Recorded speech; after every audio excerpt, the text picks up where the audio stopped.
So how many years have you been involved with the festival? I've been involved with the festival for over 16 years. Okay. And how long has it been around? The festival itself has been around for almost 90 years, but what we celebrate is the gift of trees from Tokyo to Washington, D.C. for 104 years. Can you tell me a little bit more about the origin of the trees? Again, in 1912, Mayor Ozaki from Tokyo gave these trees to Washington, D.C. as a gift, a gesture of peace and friendship, and this is the roots and the tradition of the festival. So who would have thought that a gift of 3,000 cherry trees 100 years ago would be the nation's greatest springtime celebration? All right, and how many people attend this festival every year, do you think? At least 1.5 million attend the festival, but we reach millions of others through the interest of what's happening. They follow the stories. Wow, okay, so the times keep changing for the best time to visit. How do you all determine that?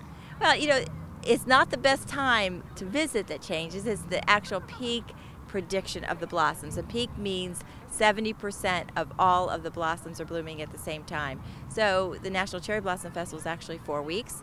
The blooms could be anywhere from 7 to 10 days. So it's a great time to visit anytime. If you want to meet and see the blossoms, actually, then you really will follow the National Park Service with their predictions. So they're starting to peak today, and they'll be great for the next several days, and we'll see how the weather, depending on the weather, how long they last. All right. And how old are some of these trees? The trees that, again, were given 100 years ago, actually almost 100 of them still survive today.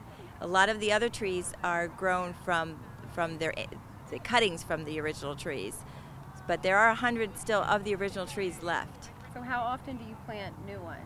The National Park Service is who cares for the trees. I can't take responsibility for that, but I believe that they replant maybe 1 or 2% every year.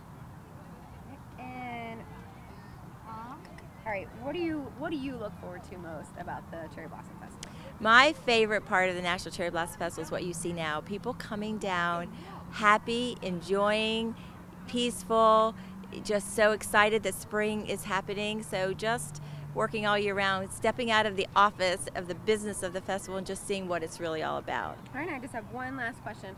What would you want our viewers on Delmarva to know, like to take a day trip here? What would you want the viewers to know?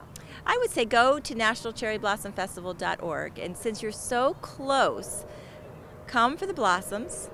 Definitely come for the blossoms. They're beautiful. It's just a quick drive here. You can actually, for those that are driving and really can't take public transportation to the festival, you can go on our website to Park Mobile and reserve parking ahead of time. So that's a new convenience that we're able to offer this year. But then come back for another weekend or two of other fabulous events. Next weekend we actually have the Kite Festival that will be celebrating 50 years of kite flying on the National Mall. And then on Saturday, April 9th, the Fireworks Festival in Southwest Waterfront. And the finale weekend's a big weekend, April 16th and 17th, starting with the parade presented by Events DC, then the Japanese Street Festival, followed by an evening of a Cherry Blast event, all things Japanese, with anime, cosplay, gaming. That's probably going to be one of the biggest Japanese dance parties in the United States. So there is something here for everyone.